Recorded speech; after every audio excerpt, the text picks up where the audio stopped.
Hello guys, তো আমরা একটা বেগুন খেতে আজকে আমরা এসেছি এখানে।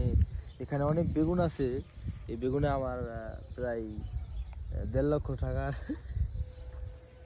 বলেন বলেন, সময় টিভি দেখছি। এখানে আমার প্রায় 1.5 লক্ষ টাকা মানে ক্ষয় হয়েছে এখানে। বেগুন দেখান।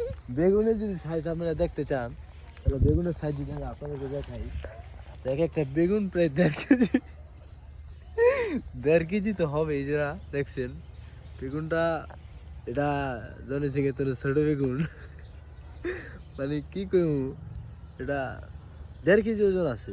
এটা মানে আমাদের বাংলাদেশে এভেলেবেল না, এটা আপনার ইয়ে পাওয়া যাবে, বুঝলি? আরে ধনে খবরটা এটা আমেরিকায় পাওয়া যাবে। আমেরিকায় এটা বা কি ফল করে খায়।